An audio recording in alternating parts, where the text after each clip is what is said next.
नमस्कार, मैं श्रेया। आप देख रहे हैं डिजिटल इंडिया न्यूज। बढ़ते हैं आज की खबरों की ओर। पीएम मोदी की डिग्री नहीं होगी। सार्वजनिक हाईकोर्ट ने सीआईसी के आदेश का किया रद्द।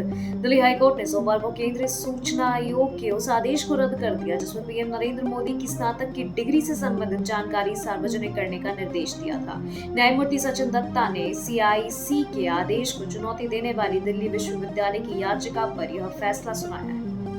अखिलेश यादव का योगी सरकार पर तंज। सपा अध्यक्ष अखिलेश यादव ने कहा कि सरकार ने जो स्कूल बंद किए थे वो अब तक शुरू नहीं हुए हैं। सरकार नहीं चाहती है कि लोग पढ़ाई करें। शराब की दुकानें प्रदेश में बड़ी संख्या में खोली गई है। उन्होंने कहा कि यूपी में न्यूयॉर्क से ज्यादा शराब की दुकानें। चुनाव विशेषज्ञ संजय कुमार को सुप्रीम कोर्ट ने सोमवार को चुनाव विशेषज्ञ संजय कुमार को सोशल मीडिया पर पोस्ट के जरिए महाराष्ट्र की मतदाता सूची से जुड़ी गलत जानकारी फैलाने के आरोप में चुनाव आयोग की ओर से दर्ज कराई गई 2 एफआईआर के सिलसिले में गिरफ्तारी से सुरक्षा प्रदान की। सीएम योगी ने शुभांशु शुक्ला का किया सम्मान। अंतरिक्ष यात्री शुभांशु शुक्ला के लखनऊ में आगमन पर उनके सम्मान में लोक भवन में नागरिक अभिनंदन कार्यक्रम का आयोजन किया गया है।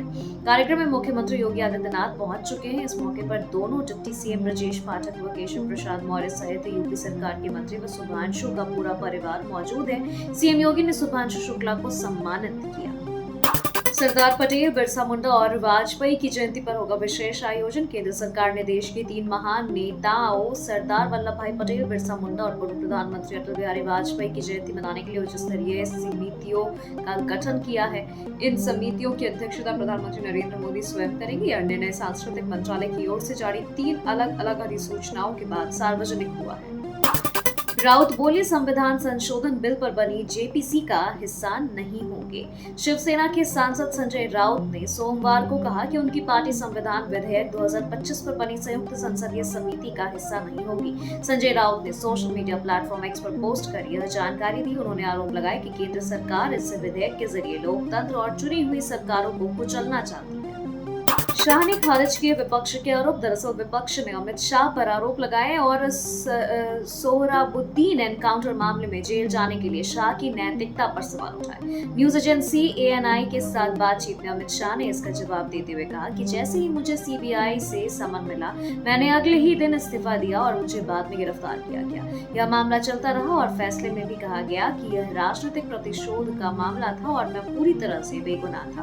फैसला बाद में आया, लेकिन मुझे जमानत पहले मिल गई। इसके बावजूद मैंने शपथ नहीं ली। उपराष्ट्रपति पद के लिए विपक्षी उम्मीदवार पर शाह का आरोप। केंद्रीय गृह मंत्री अमित शाह ने उपराष्ट्रपति पद के लिए विपक्षी उम्मीदवार और सुप्रीम कोर्ट के पूर्व जज बी सुदर्शन रेड्डी पर निशाना साधते हुए कहा कि उनके फैसले ने सलवा जुलूम को खत्म कर आदिवासियों से आत्मरक्षा का अधिकार छीन लिया था, जिसके कारण 2 दशक तक नक्सलवाद को बढ़ावा मिला। उन्होंने कांग्रेस नेता राहुल गांधी से सवाल किया कि वामपंथी सोच वाले व्यक्ति को उपराष्ट्रपति पद के लिए क्यों चुना गया।